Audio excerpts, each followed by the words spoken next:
Court చిత్రం heroine Kakinada Sridevi నటుడు రఘు తిరుమలలో సందడి చేశారు. ఇవాళ ఉదయం నైవేద్య విరామ సమయంలో శ్రీవారి ఆశీస్సులు అందుకున్నారు. వీరికి ఆలయ అధికారులు దర్శన ఏర్పాట్లను చేశారు. ఆలయ రంగనాయక మండపంలో వేద పండితులు ఆశీర్వచనం అందించారు. అనంతరం అధికారులు స్వామివారి తీర్థ ప్రసాదాలను అందజేశారు. ఈ సందర్భంగా శ్రీదేవి మీడియాతో మాట్లాడుతూ స్వామివారిని అనుకోకుండా దర్శించుకోవడం చాలా సంతోషంగా ఉందన్నారు. ప్రస్తుతం తెలుగులో ఒక చిత్రం, తమిళంలో మరో 3 చిత్రాలతో నటిస్తున్నట్లు ఆమె పేర్కొన్నారు.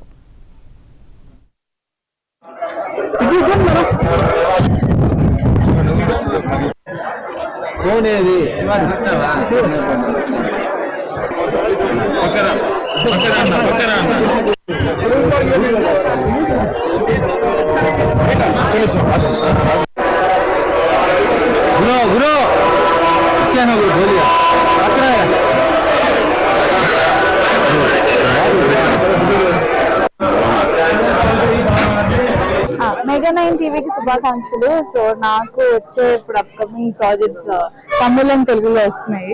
సో ఆ అప్డేట్స్ అన్ని నేను నెక్స్ట్ మంత్ ఇస్తాను. అండ్ తిరుపతి గుడికి రావడం జరిగింది అండ్ చాలా బాగా దర్శనం అయింది మాకు.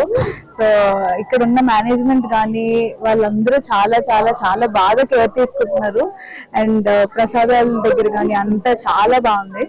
నమో వెంకటేశాయ. ముందుగా మెగా 9 టీవీ వారికి శుభాకాంక్షలు. మేనేజ్మెంట్ కూడా ఆల్ ది బెస్ట్. ఈరోజు స్వామివారి నిజస్వరూప దర్శనం చేసుకోవడం జరిగింది. చాలా గొప్ప దర్శనం జరిగింది. Very happy. నేను రెగ్యులర్ గా వస్తూ ఉంటాను. చాలా చాలా చాలా చాలా మార్పులు వస్తున్నాను. ఇంకా మార్పులు వస్తే ముందుకి అని ఆశిస్తా ఉన్నాను.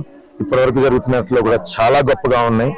మేనేజ్మెంట్ కానివ్వండి, పాలక మండలి కానివ్వండి, అలాగే అడ్మినిస్ట్రేటివ్ స్టాఫ్ కానివ్వండి, అడ్మినిస్ట్రేటివ్ ఈఓ గారు కానివ్వండి, అలాగే అడిషనల్ ఈఓ గారు కానీ చాలా శ్రద్ధ వహిస్తూ ప్రసాదాల పంపకంలో కావచ్చు, ప్రసాదాల క్వాలిటీలో కావచ్చు, అలాగే పరిశుభ్రత విషయంలో కావచ్చు, అన్ని చాలా బాగా జరుగుతున్నాయి. చాలా స్ట్రీమ్ లైన్డ్ దర్శనం అనేది జరుగుతుంది. ఎవరికి తొక్కిసలాటలు, హడావిడులు, అన్ని గంటలు అనేది పైకేదో చెప్తున్నా, వాస్తవానికి మటుకు చాలా చాలా ప్రశాంతంగా స్ట్రీమ్ లైన్డ్ గా జరుగుతున్నందుకు నిజంగా ఈ విషయంలో ముందుగా నేను పాలక మండలి సభ్యులందరికీ, అలాగే చైర్మన్ గారికి, అలాగే ఈఓ గారికి, అడిషనల్ ఈఓ గారికి ఫస్ట్ ధన్యవాదాలు తెలుపుతాను. అలాగే ఈ ప్రభుత్వానికి కూడా ధన్యవాదాలు తెలుపుతాను.